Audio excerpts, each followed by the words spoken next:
Noam Chomsky and Harry Belafonte appeared on stage together in conversation. The two have been longtime champions of social justice. Noam Chomsky is a world-renowned political dissident, linguist, author, who gained fame in the 60s for his critique of the Vietnam War and U.S. imperialism. He's Institute Professor Emeritus at the Massachusetts Institute of Technology, where he's taught for more than half a century. Harry Belafonte is a longtime civil rights activist, immensely popular singer and actor. He was one of Martin Luther King's closest confidants and helped organize the March on Washington in 1963. Democracy Now!'s Juan Gonzalez and I sat down with Noam Chomsky and Harry Belafonte on Monday at Riverside Church. Now, I just want to start off by saying you have just witnessed an historic moment. Is this the first time, Harry and Noam, that you have met? It's not the first time we've met, but it's the first time we've shared a platform together. And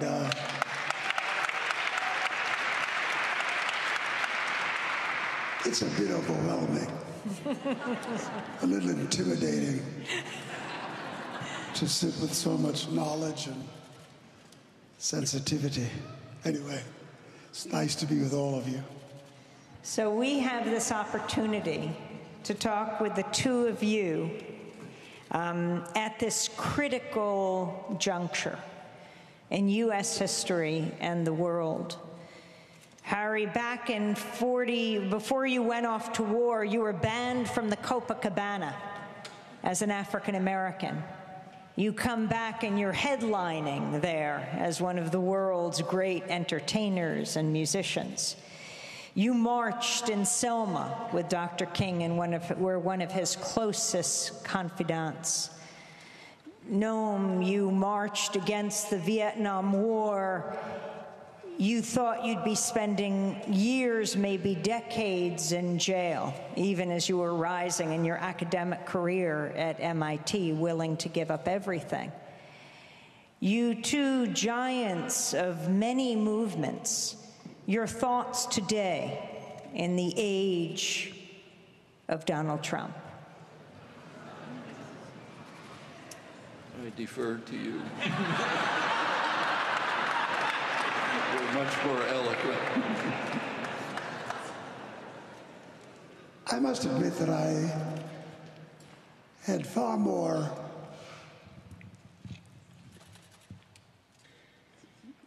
commitment to the belief that in the final analysis, no matter how extreme things might be in America, that eventually our citizens would rise up and righteously stop the enemy at the gate, if not, in fact, put them in retreat.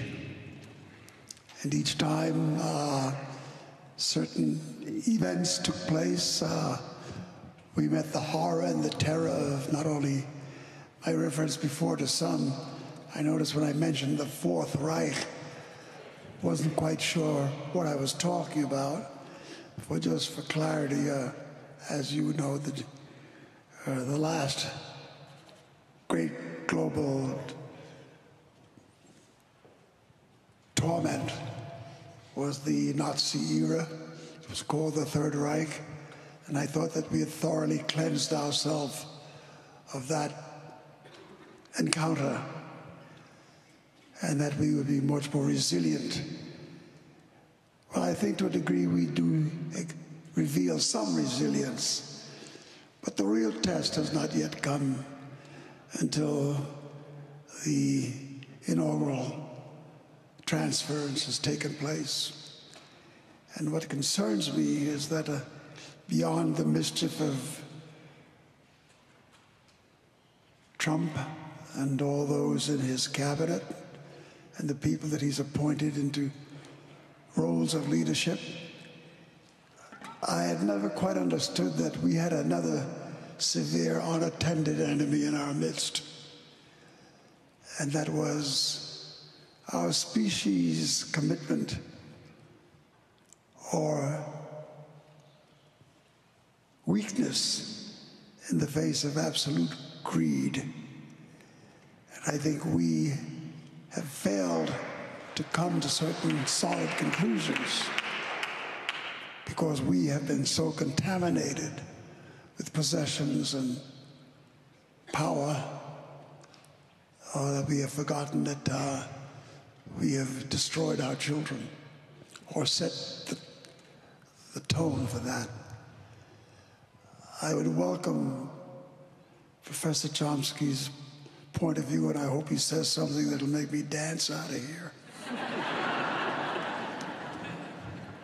Well, I should say that I was somewhat immunized to the Trump Electoral College victory, of course not popular victory, as you know, by the fact that my wife was the only person I knew who, even before the Republican primaries, predicted that Trump was going to win.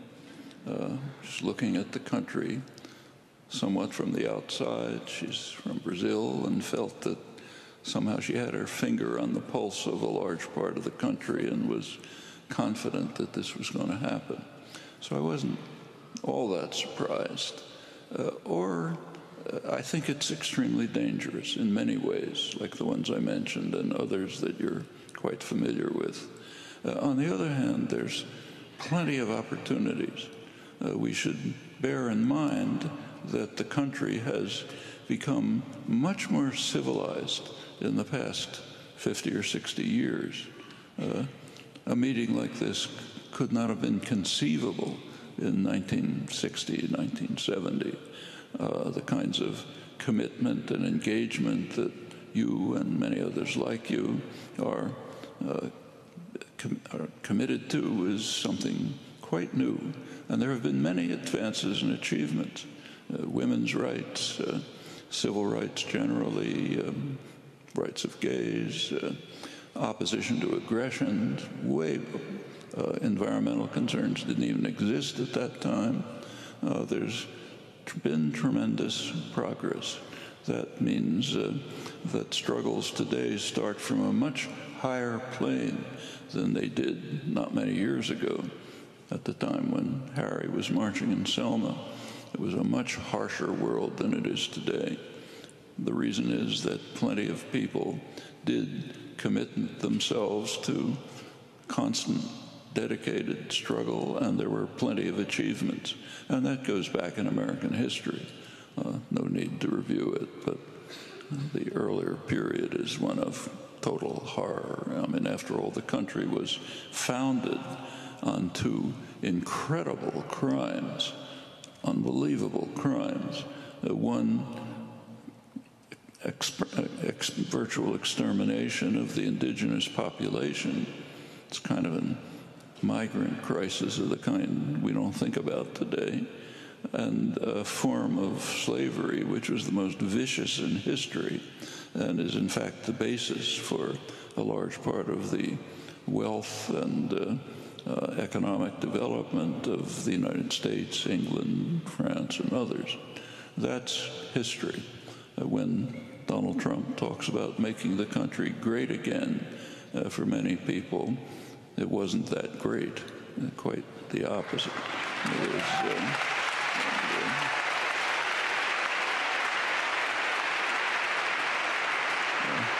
but the point is, there has been plenty of progress because people facing much harsher conditions than we do didn't give up. That's an important lesson. Furthermore, even the election itself suggests major opportunities. For one thing, as you know, the Democrats actually had a considerable majority of the vote. And if you look at the younger voters, the people who will shape the future, they were overwhelmingly anti-Trump and even more overwhelmingly pro-Sanders. That's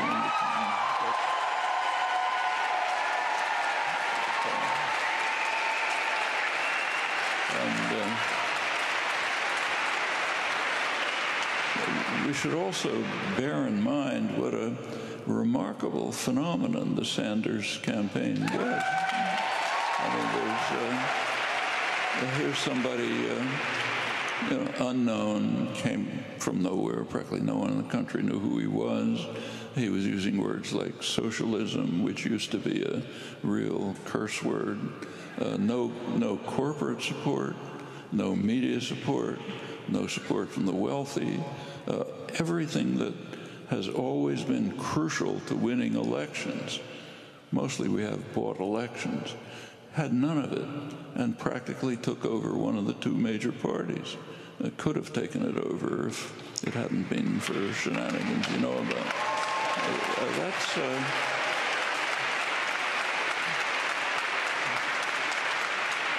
And it was primarily driven by young people.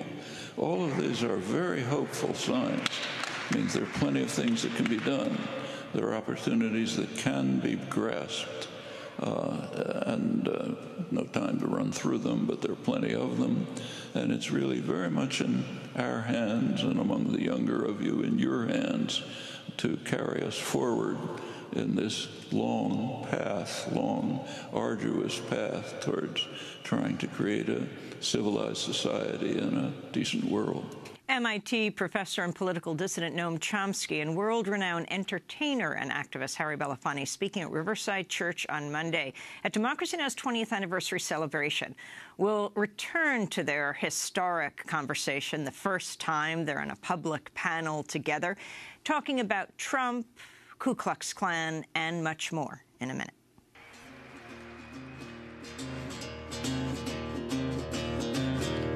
You might have heard different, but I know it's a fact that Jesus, Mary, Joseph, and the Apostle Paul were black. 10 letters I'm writing, each one reads the same. 9 circles I'm drawn, one around your name. Land and freedom, steel and faith, tooth and bone and wire, and skin, scar, dirt and fire. Woo, woo, woo. Mic check. Woo, woo, woo. It doesn't matter who you are, it does not matter what you say. Flesh shapes the day. Flesh shapes the day. Brothers and sisters, rejoice and repent. Tom Morello performing Flesh Shapes the Day at Democracy Now!'s 20th anniversary celebration Monday at Riverside Church. It was a packed house, over 2,300 people. This is Democracy Now!, democracynow.org. I'm Amy Goodman. We return now to this historic conversation between MIT professor, world-renowned political dissident Noam Chomsky, and Harry Belafonte, known around the world as an entertainer and an activist. They'd never appeared on stage together in conversation before. Juan Gonzalez and I interviewed them together. I'd like to ask both of you, there's been a lot of discussion in recent weeks about the role of workers, of the working class in this election, of Trump's supposed appeal to white workers. And Harry, you know that the civil rights movement, as it was growing and developing, needed and was fueled as well by progressive unions like 1199 and the auto workers and others that gave it strength and organization and resources. I'm wondering how you're looking at this issue, because, Noam, as you mentioned, all the young people, the problem is that the young people, the so-called creative classes, are increasingly concentrating in the big cities. They're in Seattle, and they're in Chicago, and they're in New York, and then the issue then is what happens in the rest of the country. You know, back in the 60s and 70s, we used to say you got to go back out and organize, organize in the communities from which you came from. How do you see this whole analysis of the, quote, loss of the working class to sort of progressive politics that we're hearing in the commercial and the corporate press? Well, take a look again at the last few elections. Many of the Trump voters among the white working class voted for Obama. They were deluded by the slogans of the campaign. You may recall that the 2008 campaign was based on the slogan, "Hope and Change." Well, many people voted rightly for hope and change. The working class has suffered, not disastrously, but severely, from the neoliberal policies of the past generation, pretty much from 1979. So if you look, say, just take the 2007, the peak of what economists were calling the economic miracle, right before the crash. 2007, American workers had real wages lower, considerably lower than in 1979, before these policies were instituted. They lost, listen to Alan Greenspan, who during the height of the euphoria over the economy was called St. Alan, the greatest economist of all time. He testified to Congress explaining the basis for the success of the economy that he was running. He said it was based on growing worker insecurity. Growing worker insecurity, meaning if workers are beaten down enough and intimidated enough, and if their organizations, their unions are sufficiently destroyed that they can't ask for higher wages and for decent benefits, then it's good for the economy. Creates a healthy economy by some measure. We know the measure. Well, all of this has happened, and the working class has suffered from it. They had a real need for hope and change. Well, they didn't get hope and they didn't get change. I don't usually agree with Sarah Palin, but I think she nailed it when she asked at one point, where's all this hopey, changey business? Well, there wasn't any. So no hope, no change. Already, it showed very quickly in midterm and future elections. This election, a con man came along and is offering hope and change, and they're voting for it. Suppose that people like you, the people who formed the Sanders movement, would present an authentic, constructive program for real hope and change. It would win these people back. I think many of the Trump voters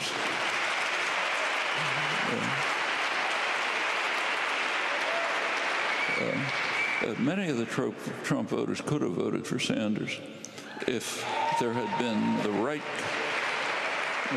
right kind of activism and organization. And those are possibilities. It's been done in the past under much harsher circumstances.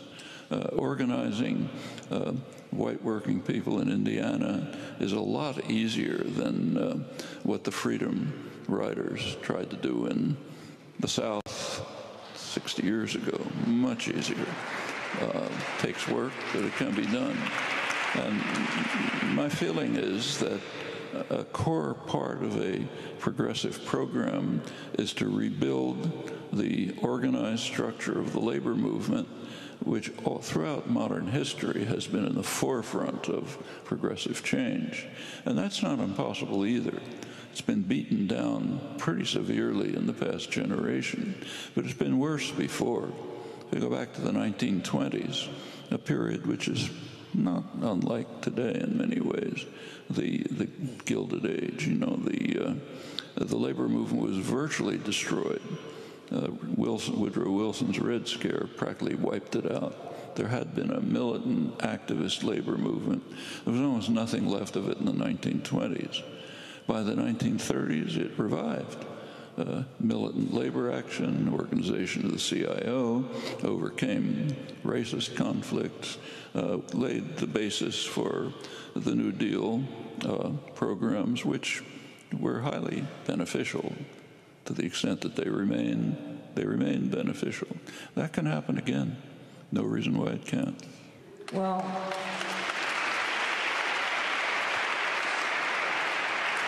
in a moment, Patti Smith Beth is going to be coming out on the stage to share her talents. But I wanted to wrap up with Harry.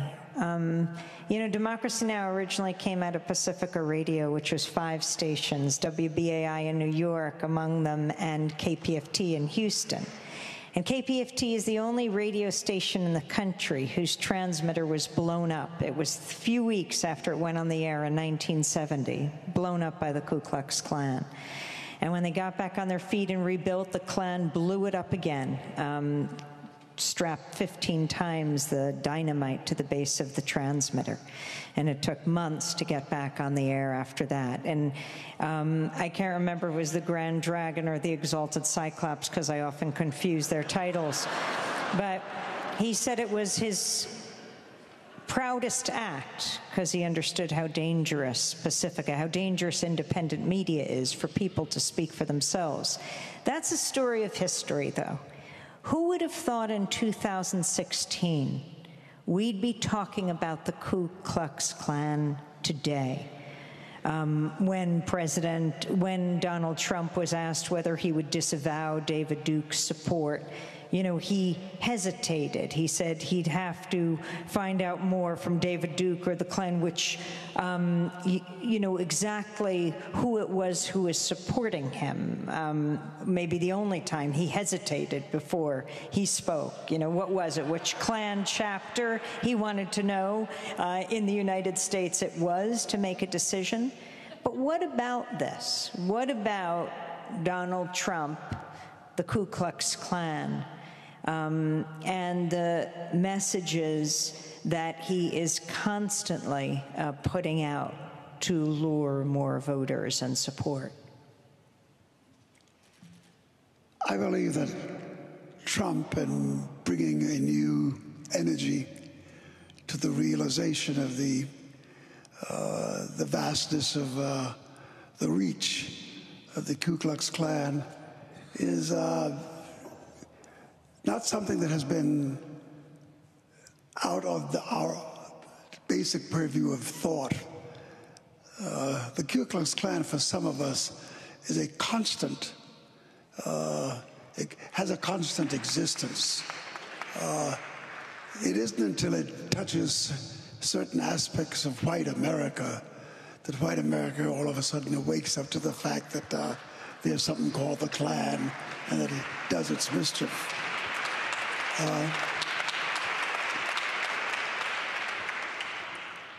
What causes me to have great thought is something that's most unique to my experience. And as I said earlier tonight, at the doorstep of being 90 years of age, I had thought I'd seen it all and done it all, only to find out that at 89 I knew nothing. But the most peculiar thing to me has been the absence of a black presence in the middle of this resistance. Not just the skirmishes that we've seen in Ferguson and Black Lives Matter. And I think those protests and those voices being raised are extremely important.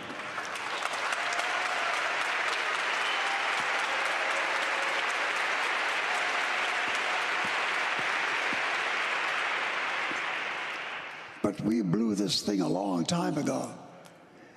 When they started the purge against communism in this country and against the voice of those who saw hope in a design for socialist theory and for the sharing of wealth and for the equality of humankind. When we abandoned our vision and vigils on that topic, I think we sold out ourselves.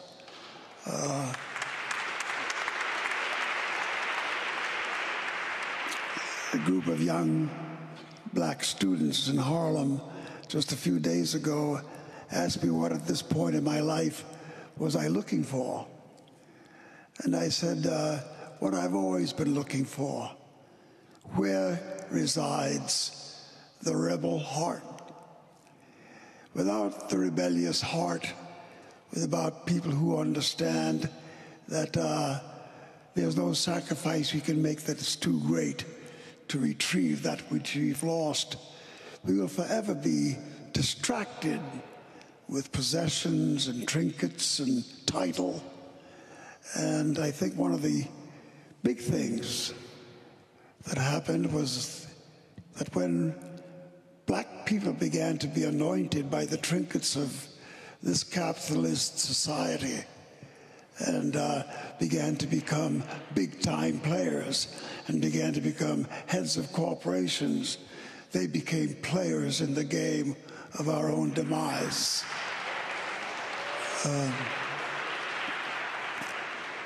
And although I believe that Professor Chomsky's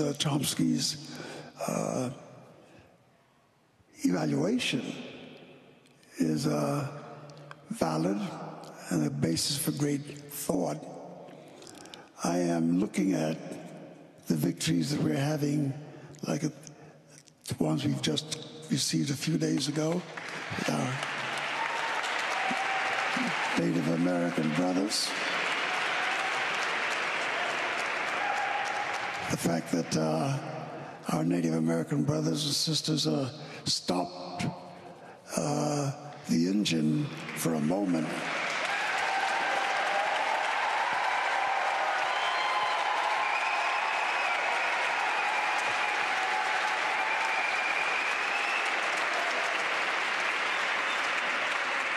is really a call for us to be reminded that the engine can be stopped.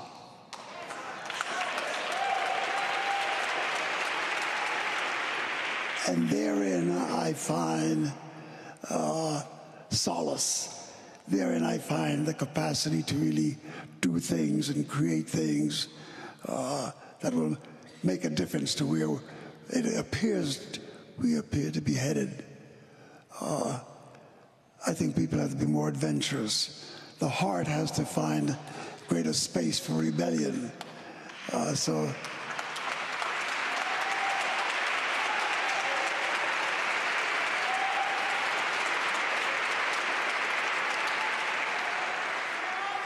We pay a penalty for such thought, because I was just recently reminded of Schwerner, Goodman, and Cheney. They sit particularly close to my own feelings and thoughts, because I was one of the voices that was raised in recruiting those young students to participate in our rebellion. David Goodman, Andrew's brother, is here today. I'm sure of it. He's always at the right places. But I think that there are those kinds of extremes that will be experienced in the struggle, but the real nobility of our existence is, are we prepared to pay that price? And I think once the opposition understands that we are quite prepared to die for what we believe in,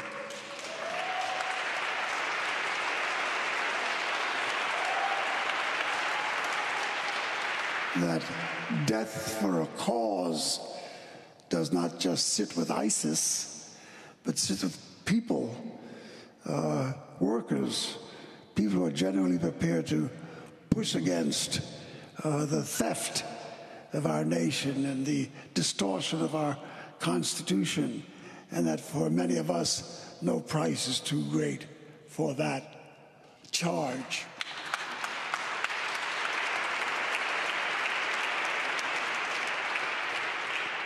And we have great history to call upon. I mentioned a few before, but we still got a few left. And I want to just take this opportunity, because I know we're winding down, to just say to you, Amy, and to you, John, that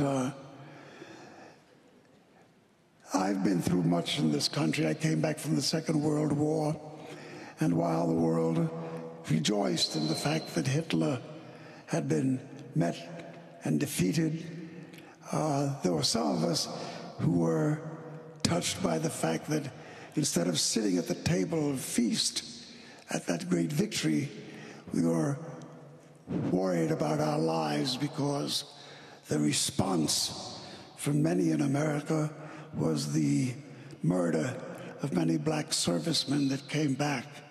And we were considered to be dangerous because we had learned the capacity to handle weaponry.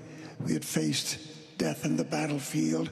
And when we came back, we had an expectation as the victors.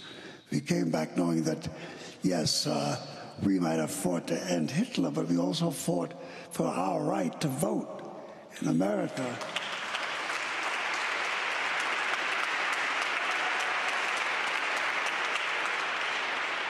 And that in the pursuit of such rights came the civil rights movement. Well, that can happen again. We just have to get out our old coats, dust them off, stop screwing around and just chasing the good times and get down to business. There's some ass kicking out here to be done, and we should do it. Thank you. Thank you very much.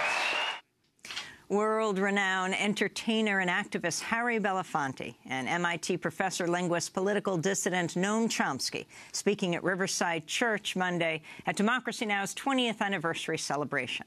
We began 20 years ago on 9 Pacifica and community radio stations. Today, we broadcast on over 1,400 public television and radio stations around the world. A very special happy birthday to Noam Chomsky. Today is his 88th birthday. Harry Belafonte will turn 90 on March 1st. You can watch the full event of our celebration with Harry Belafonte, Noam Chomsky,